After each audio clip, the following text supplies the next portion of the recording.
You know, he's known for the high hard one, the fastball, you know, but he's coming out stroking tonight. Right away, he's got Dave Arnold down 20 pins. That Dave has to, he's got his attention already. He's got a strike. The other contrast between these two players, Arnold, very businesslike, very unemotional, and Billy Oakes, exactly the opposite. Yeah, Billy lets it all hang out. Yep.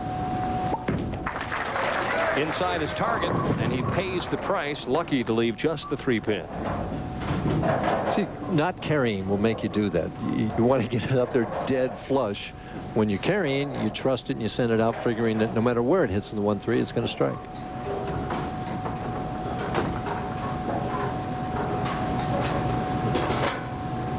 Thought he might use this 3-pin to practice on, but he's going cross lane at it.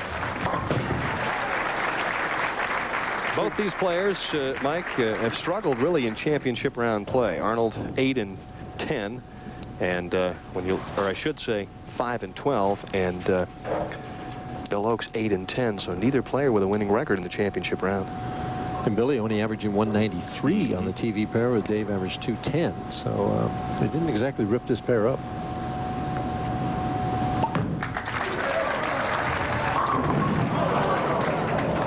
The solid 10 that we had mentioned previously. Almost appears to be detached from his game, from the shots. Although inside, you know, certainly he's thinking about that. Well, we've talked to him about that, and he looks at it that he can't allow himself to get angry. He's got to maintain composure and give himself every opportunity to do well. Spare up for Arnold. We'll take a break here in the opening game of the Tucson Open. Bill Oakes ahead, and we'll see if he can win the opening match when we return to Golden Pin Lanes in Tucson, Arizona. Just McDonald's. What you want is what you get at McDonald's today.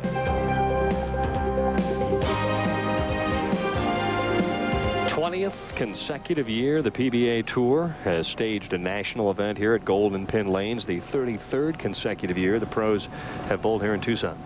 The only two-time winner, Barry Asher. It's interesting because both Goebel and Walter Ray have a shot to join Barry. Yep. Billy Oakes continues to strike, and there'll be plenty of striking going on ESPN for our arena football.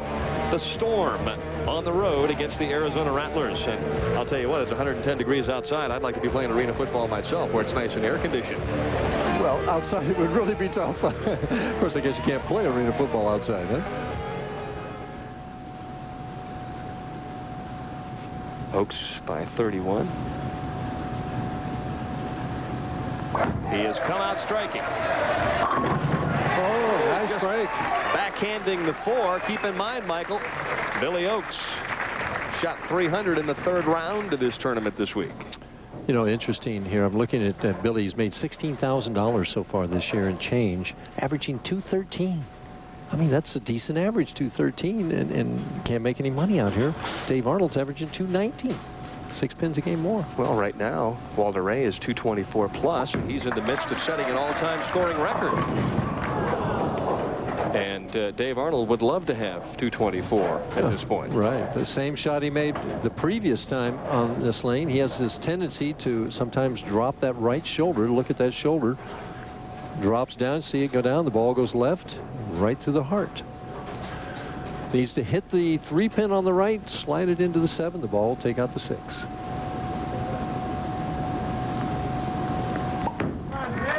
Got a shot. Oh, perfect. That's why they're pros. Mr. Accuracy. Boy, between he and Walter Ray, you get the best in the business.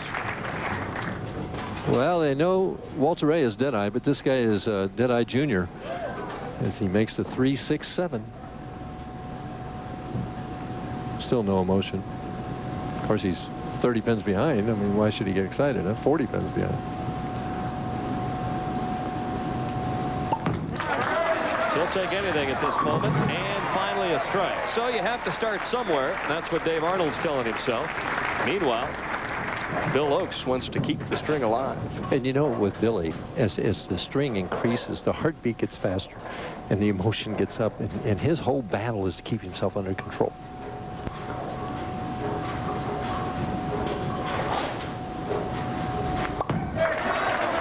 He's got a chance. No.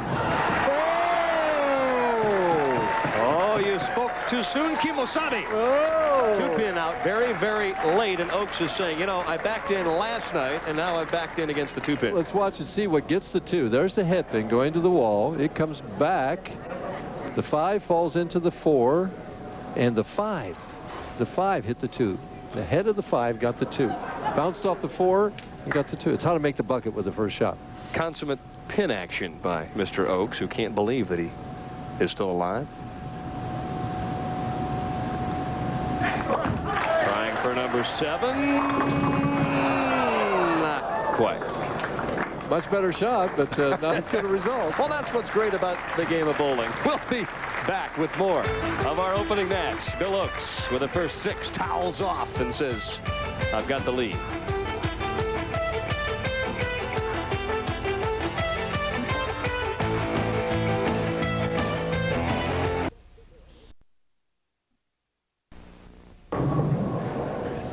Well, Dave Arnold still has some life, Mike Durbin, but he's going to need to get on the resuscitator here quickly as Caroline looks on, a bit concerned.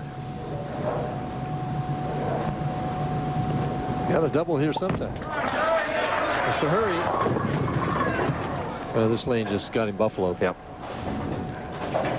Finally gives it enough room right, and it doesn't make it back. And what flashes into a pro bowler's mind when that happens is a little left and it goes high, a little right, no area. So then you know you have to absolutely have the perfect release, the perfect speed, and splice your target. And how many times out of 10 will a pro do that in the championship round? Under pressure. Not an easy task, Dennis. At least half the time. Do you think it's less than that? Let's put it this way. I mean, pro bowlers are great and they hit their target, but it helps to have that board to the right or board to the left. Okay. I hear you. I mean, kind of like aiming at a fairway that's 10 yards wide. Right. You might as well not even aim.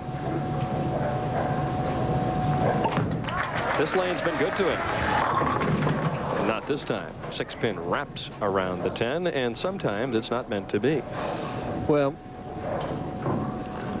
Billy Oakes is circling just a little bit more than Dave Arnold, and maybe that's the difference. He's softened that speed, and he's got the brakes and carried. Well, Arnold just hasn't mastered lane 16, which we said hook more, and